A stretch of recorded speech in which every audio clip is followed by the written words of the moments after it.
Lihatlah dirimu. Inilah sampan bersama saya, Pater Domikevi SVD. Bapak, Ibu, saudara-saudariku yang terkasih, dimanapun Anda berada saat ini, sampan kembali menyapa Anda sekalian. Semoga selalu dalam keadaan sehat, dilindungi dan diberkati Tuhan. Saudara-saudariku yang terkasih,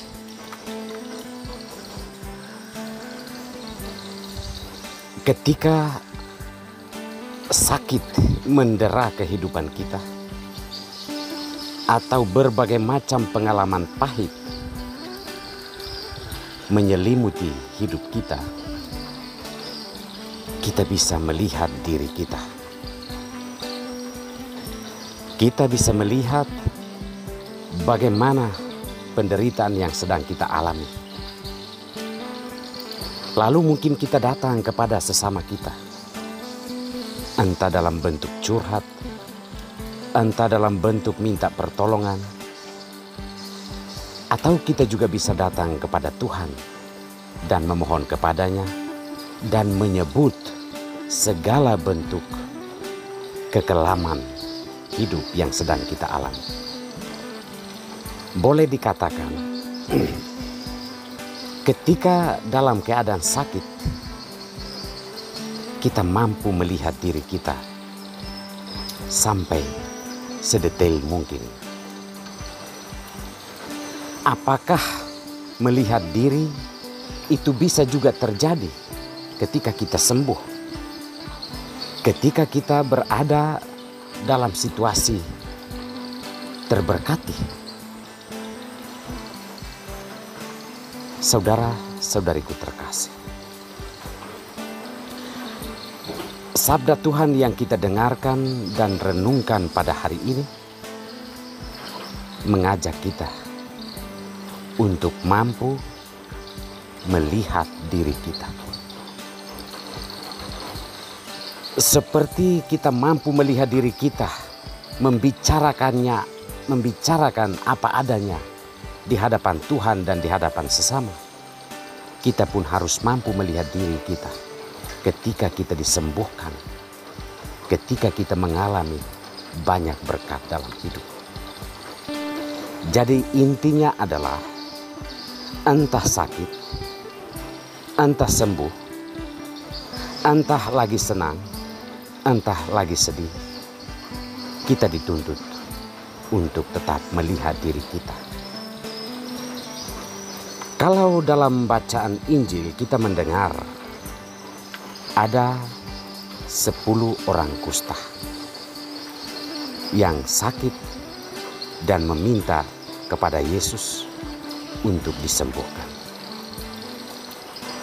Dalam perjalanan proses penyembuhan itu, ada satu orang Samaria yang mampu melihat dirinya. Ternyata ia sudah sembuh. Ketika melihat dirinya dalam keadaan sembuh, orang Samaria ini tidak lupa diri. Ia berbalik kepada Yesus, bersyukur dan berterima kasih karena Tuhan telah mengubah keadaannya.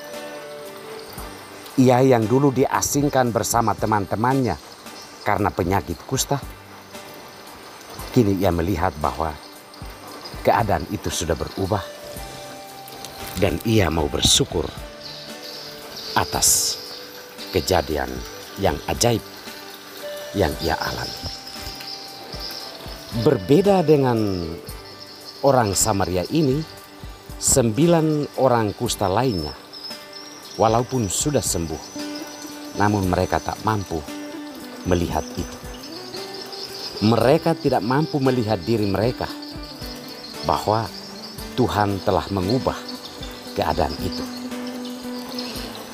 Mereka tidak pulang untuk bersyukur dan berterima kasih kepada Tuhan bahwa ternyata Tuhan telah mengubah kehidupan mereka. Dalam konteks ini, melihat diri yang dimaksud adalah sadar diri. Sadar bukan hanya pada saat kita susah dan mencari Tuhan, tetapi kita juga sadar untuk mencari Tuhan ketika kita sedang dalam keadaan baik-baik saja, atau sadar ketika kita telah disembuhkan oleh Tuhan. Kita pulang untuk mengucap syukur kepadanya, karena tanpa Dia mungkin kita akan masih tetap memikul rasa sakit yang sama atau beban hidup yang sama. Oleh karena itu, sebenarnya Yesus mau mengajak kita di dalam perjalanan hidup di dunia ini supaya kita memiliki kemampuan untuk melihat diri kita. Dalam bacaan pertama dari kitab kebijaksanaan,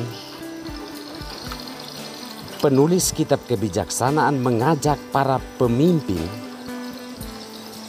agar mampu untuk melihat diri mereka, bahwa pemerintahan, kekuasaan yang mereka miliki itu adalah pemberian Tuhan.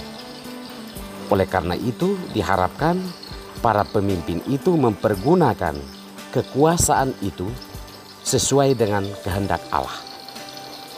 Karena tuntutan dari seorang pemimpin, tuntutan terhadap seorang pemimpin itu akan lebih daripada orang-orang yang dipimpinnya atau rakyat biasa. Kedua bacaan ini mengajak kita untuk mampu melihat siapa diri kita.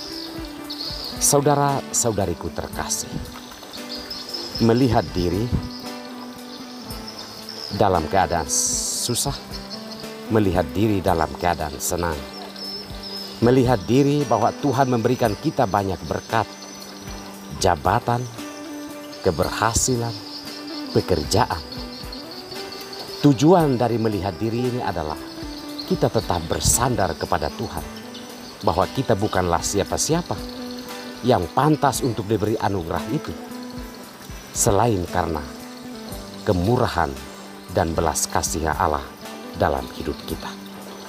Semoga mulai saat ini kita mampu melihat siapa diri kita di hadapan Tuhan, agar apa yang kita lakukan semata-mata adalah syukur dan terima kasih bahwa Allah menyelenggarakan hidup kita secara ajaib.